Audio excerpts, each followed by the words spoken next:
Hey guys, Jabari Lewis Smith here, and this is the J-Tendo Show. Today's episode is a bit of a special one. Usually I look into only Nintendo games or third-party games that have a Nintendo release, but this episode I'll be talking about a PC game that I have had the pleasure of working on with an indie game company known as Whim Independent Studios. I'll be looking into the game known as Selatria, which is an RPG game with a fantastic story and fun characters. The game was released on February 3rd of 2017 and even has voiceover, which is rare in indie games. There are two parts of Selatria, which part 1 is called Selatria Advent of the Dakk'rian Empire, which is the part that I play through, and the second part has yet to be released, but has a potential release date of the end of 2018. Stick around as I go more in depth in story and gameplay of Selatria.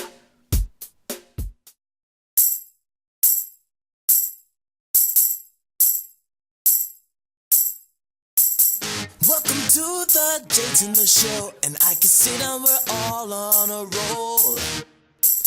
There will be good games and some bad, but I can say since you're here that I'm really glad. And then Nintendo we all know and love.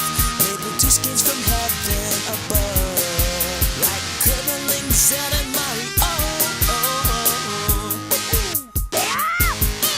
But if the game sucks so much ass, let's be sure to put them all on blast. Wait to see what we have for you right here at the J-Tendo Show.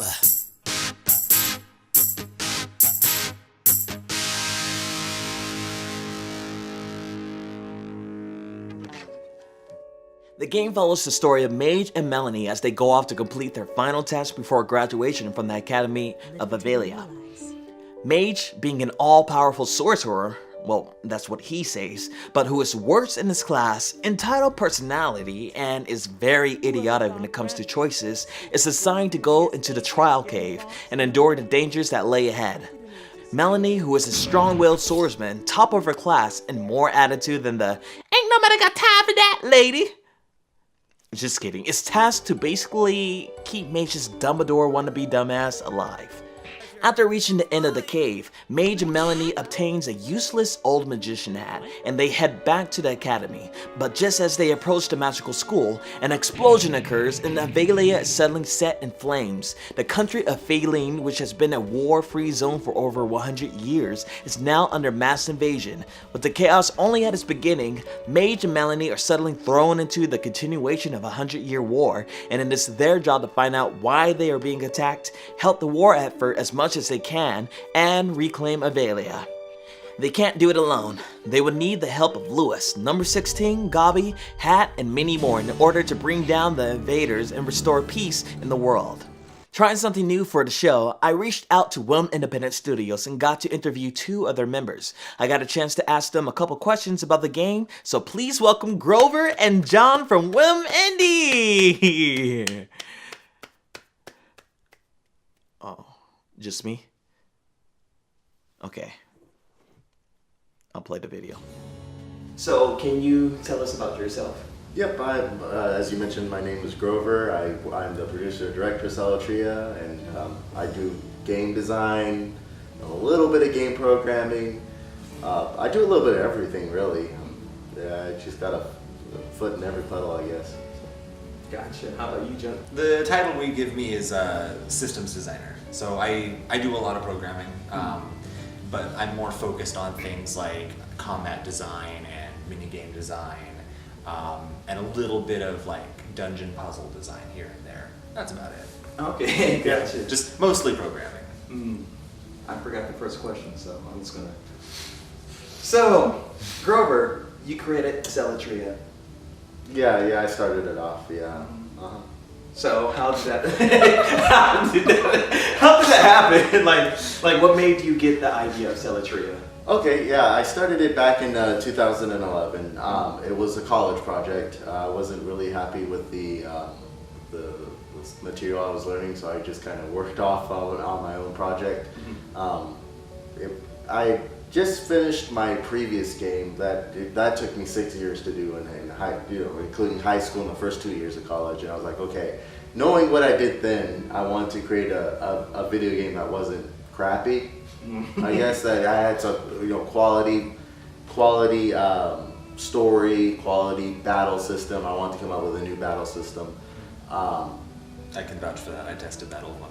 Yeah, the old Me ones. too, I remember. Yeah.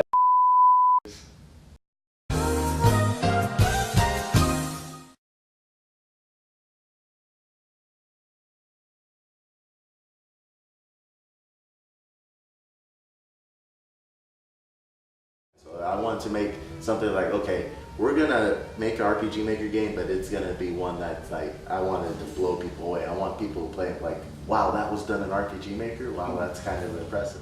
Selatria is an RPG strategy game, meaning that you take on the role of a character in a usually turn-based battle system, which means that the enemies and the heroes take turn hitting each other until someone dies. Also, usually the player can gain experience points, or XP, to power up and learn new spells.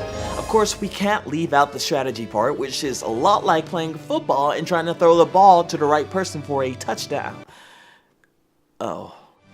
It's kind of like golf when you gotta hit the ball just right to make it travel as far as possible to get to the...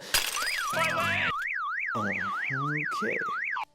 It's sort of like baseball when you gotta figure out how to catch the ball properly and... That's right. I have no friends. Okay, the strategy in RPG game lies within the battle, knowing when to attack an enemy, knowing when to defend from an enemy, knowing when to use your healing spells, or preparing to break an enemy's defense. You have to learn about the enemy's strengths and weaknesses, which the game does a great job of explaining in the start of the game. You have to strategize by obtaining and equipping yourself with weapons and armor, which will help you tremendously, and also supply yourself with emergency health potions and antidotes to save yourself when things turn for the worst. This game has an amazing storyline. The game is split up into chapters, which comes off basically like a book, and because it has voiceover in the game, you get emotionally involved in the story. Melanie? Why is this all happening? Why us? We're just kids, and we're thrown into a conflict that we're not supposed to be a part of. I know. There's just some great storytelling in this game, and other indie games usually don't have that story that can grab a player and engage them to complete the game to its fullest. Though I worked on the game myself and casting many of the actors, I never played through the full game, and also I never really read the whole script in its entirety. So it was just as much as a new experience for me as it is for a player picking up the game for the first time. My favorite part of the story is the characters in the game. Mage and Melanie seem to be your generic heroes, but when Lewis and number 16, Gobby, and Hat, and other characters join the party, many layers are added to make the storyline flow smoothly with lots of comedic jabs, references to other games, mysterious unsolved plots, and much more. Lewis by far is the funniest of the group. He constantly breaks the fourth wall, and the actor does a fantastic job on delivering 100% to the character. You see, Whippersnapper? We have to talk to Lord Rivale in the room upstairs and see if we can get them to help us. Lord Rivale? Really? Watch your tongue! Back in my day, you would have gotten the belt for talking back like that. You think I'm sitting here blabbering away for no reason? I've done that! Done it for 50 years! The same damn lines over and over! What? Say what again? Say what again? From the encounter with number 16, you can tell she has a dark past, but it's still a mystery, and it may be a mystery to her. She doesn't even have her own name.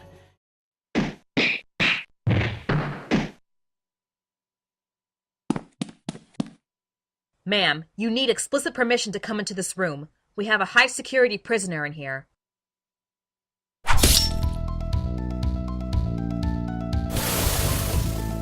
What are you doing? I'm getting you out of here. What does it look like I'm doing? Who are you? Who I am is irrelevant. You want out of here, don't you? Yet there are also other numbers in the world, which you only get to meet 3 others so far. So the game leaves you wondering about the other numbers. Gobby comes from the Goblin Village, which the village has managed to assimilate with the humans, but are looked at as less than equals, which puts a lot of tension in the game between species race. In this game, you will need to prepare yourself for every boss battle because the game does not let up on the difficulty of these bosses. For example, the octopus called Baloth and its tentacles has the power to constrict your characters in battle, making them unable to heal, attack, or defend until you free the character from its grasp. That means if one or two of your characters become constricted, you may be out of luck when it comes to attack power or healing power, which may likely result in a game over. In some fights, timing is of the essence, and you only have a few turns to either destroy an enemy or disable an enemy before they unleash their ultimate attacks. Just like in the cannon battle with Commander Lona, which when the cannon is fully charged, it will fire wiping out your whole team. Something else that's added in the game are special bosses that are located around the overworld that are illuminated by a black light. These bosses require a certain number of stalactite, which is fragments of Selatria obtained over time through defeating enemies in the world. Selatria. That sounds like some kind of terrible drug or something. Hey kid, What the hell? want some Selatria? It's Celatastic. Oh, okay. Once you obtain the required amount, you are thrown into a boss fight which the enemies have some type of special power that makes them difficult to defeat. Luckily, I've been fighting these special bosses when I am at a higher level, or else they may have wiped me out clean.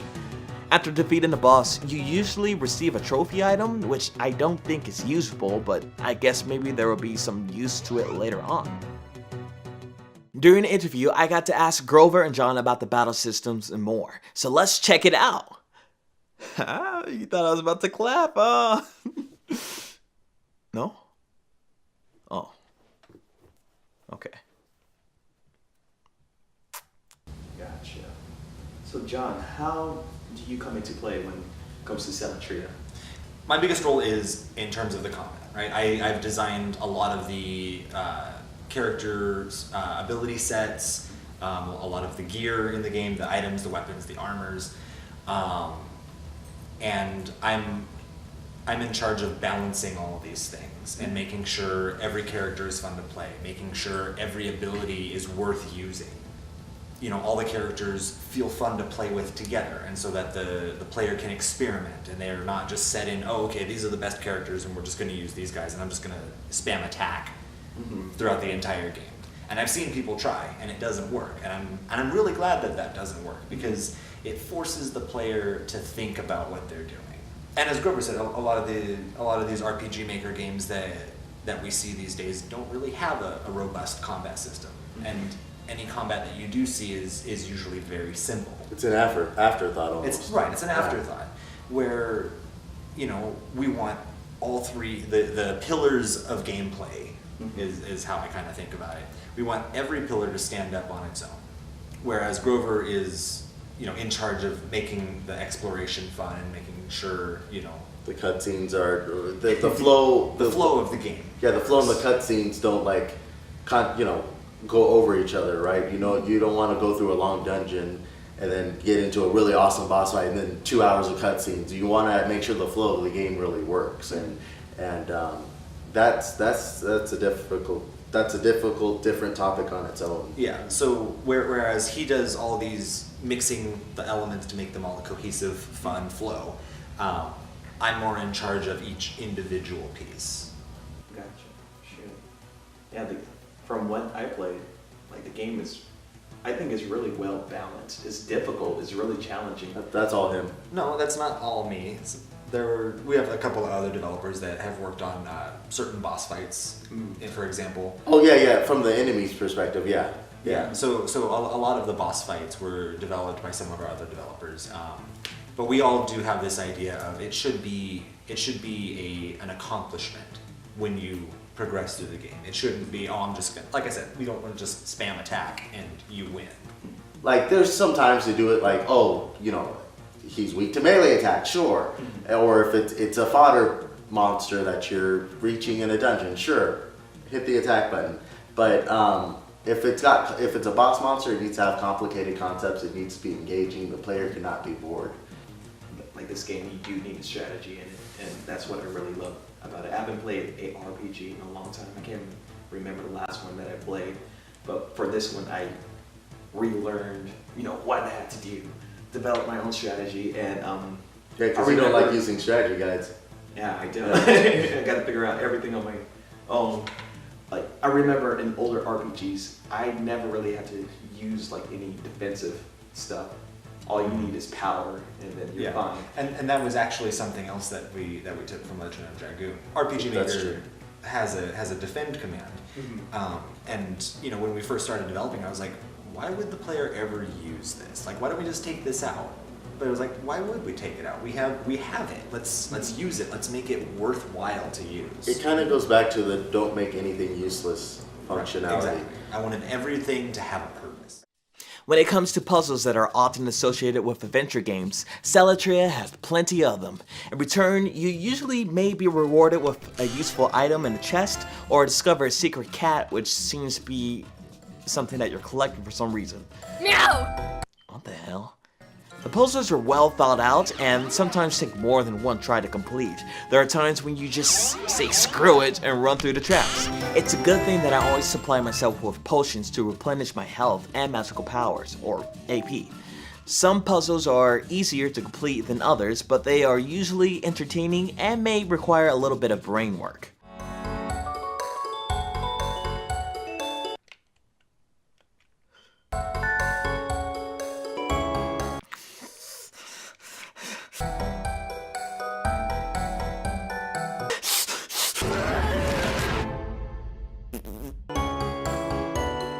Damn it! One of the puzzles is called the Mirage Forest, where it kind of has that same feel of the Lost Woods in The Legend of Zelda. Basically, you have to follow this fairy and choose the right path, or else you get sent back to the start of the forest, which gets confusing when you screw up multiple times.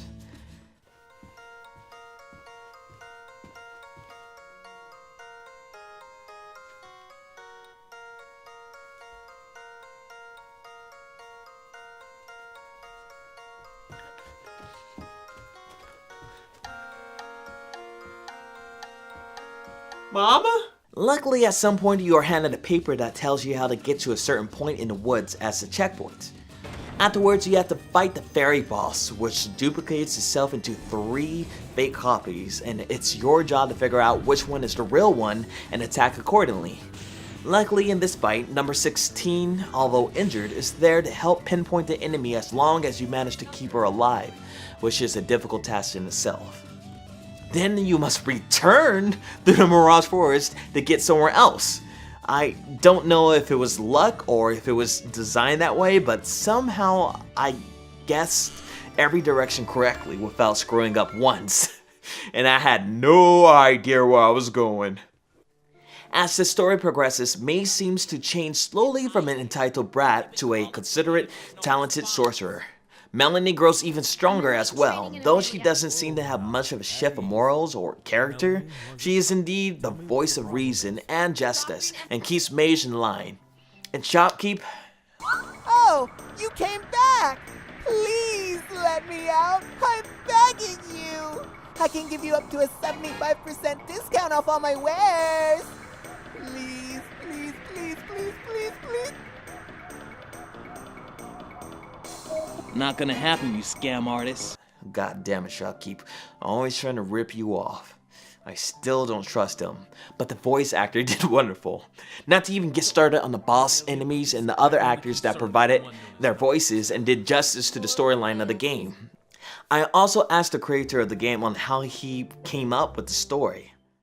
So Grover, can you tell us about how you created the story for Selatria? Because it's a fantastic story. You have narration, you have voice actors and stuff like that. So how did you create Selatria? So for Selatria, I developed the story with bullet points, right? So I'm not really good at storytelling, so I didn't know what was going to be the specifics in these bullet points, but I wanted a war between 2 nations, and something that involved magic, because I kind of wanted it to be Final Fantasy VI inspired. But I wanted it to be a little bit different than Final Fantasy VI, you know, not involve like soldiers and things like that, but where the party members are soldiers or resistance armies or anything like that. And I kind of want that to be brought in later into the game as opposed to earlier into the game. So I wanted to start off with it be starting off peaceful, and then they're kind of thrown into the conflict. But you know, after developing it a little bit, then I figured out that didn't really work. It's like, well, why are they in peace, and all of a sudden, boom, it's war? There had to be something that had to kind of go into that, right?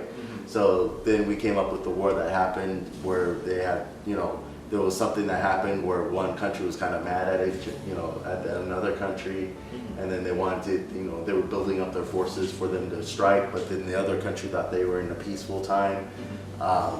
But I didn't have names for this. It was all under code names, you know, for the characters. It was like, this person's name is Mage, and this person's name is Knight, and this person's name is Old Man, and this person's name is Assassin, and this person's name is Goblin. And and then everybody's like, you know, as people join the team, like, I don't really like these names for these characters. They need to have personalities. But I was like, yeah, this person's going to be named Mage. We're not changing that. You know? This person's name is Black Guy. Yeah, no. Yeah, we came up with the name Melodia for Melanie, but then when we determined that there was going to be a bard character, you have a name of Melodia, which kind of sounds like melody, you know. So it's like, okay, instead of Melody, we'll have Melanie. Oh, okay. Yeah, and then we came up with Harmony, you know. So like we have the main scenarios complete. Right, we have all the dialogue for the main scenario, but we're still working out the side quest and I'm not gonna spoil what it is, but we're working out the side quest and the side stories of all the characters, because we are not releasing that as DLC. That's gonna be part of part 2. Woo! But they won't be voice acted; they'll just be dialogue. But yeah, sorry, but we are good. Each of these characters will have backstories. In the game, I was a little disappointed in the lack of side quest. There is this huge world that is created, but not a lot of room for exploring territory that is outside of the storyline. I believe they could have set up a little bit more quests that are given by the NPCs, the non-player characters in the game. There are plenty of them laid out in the game, but for the most part, they only talk about useless information. But I do admit, some of the things they say are pretty hilarious. For example, you walk into this guy's home and he seems to be shirt and pantless and says, "This is my house, I can do whatever I want!" Or these two girls judging you openly in the city of Revelle. Some of the other things that I thought were pretty funny are the references Selatria makes to other games and shows. I'm pretty sure Lewis is talking about stuff from The Legend of Zelda, Pulp Fiction, and other things that I may have missed. Also, I don't know why, but it was funny just to go around raiding people's bookshelves for crap hidden in them. Just about every house I went into, I collected coins, potions, rat tails, and worthless dust. No matter if you are rich or poor. I still wonder if there's any use for the worthless dust. Yeah. One more bad note in the game is frequent vocal balance issues. Sometimes the lines of the characters will be much louder than the others in the same scene. Do you think you can help, Doc? Her injuries are far more than my healing spells could tend to. I'll see what I can do. Even some of the lines sounded forced and didn't feel like they corresponded with what other characters said. This was seen mostly with the character Mage and sometimes even Melanie. My friends and I have witnessed multiple attacks by Dakk'rian on failing soil. Vilius in flames! Mage's voice actor is such a terrible actor. The last thing I noticed were a couple bugs throughout the game. Mostly in boss fights, like during a fight with Bailoff, the octopus would constrict one of your players, and the idea seems to be that if you destroy the tentacle that constricts you, then that would set you free. But sometimes that didn't work, so one of my characters would just spin endlessly. And if all of your characters are constricted, then it's just game over. The octopus would just beat the crap out of you. There are others like this canary battle, where you are lifted up by the canary for one turn, and it sends your character dropping to the floor for damage against your allies. But sometimes the bird will miss. but you still receive the damage. Another one is this: I accidentally opened like a note in the menu before the boss fight, before fighting the cannon and Commander Lona, and it sent the game into a weird glitch where some type of shadow was created over the cannon and didn't disappear even when the cannon was destroyed. I was just worried that the game would crash or something like that. There are more bugs, but they are very minor and hopefully was caught by the QA team at Whim Independent Studios. So, final thoughts on Selatria. Selatria is a fantastic game. You can usually buy it off Steam or itch.io or GameJolt for less than $5, or you can catch it on sale for even cheaper. The game has an amazing storyline and even implements voiceover to help the storytelling become extraordinary. The creator of Selatria said that this game was basically a love letter to Final Fantasy III, or maybe it was 6 in Japan, meaning that the game was inspired by it. With the amazing puzzles and difficult boss fights, Selatria is a challenging game, and I'm sure that the player would be engaged in the story throughout the whole thing. I can't wait for part 2 to come out, and hopefully it comes out at the end of the year. So give it a try. Thanks for watching, and see you guys next time. The J-Tendo Show.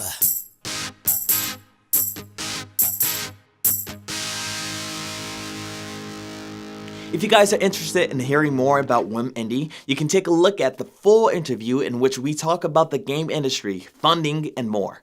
All you have to do is click this box right here. There may be a box there or not, but if not, then I'm just going to embarrass myself for a little bit more. Yeah. Yeah, you like that box? It's not even straight. Yeah, look at that box. That's a nice straight box.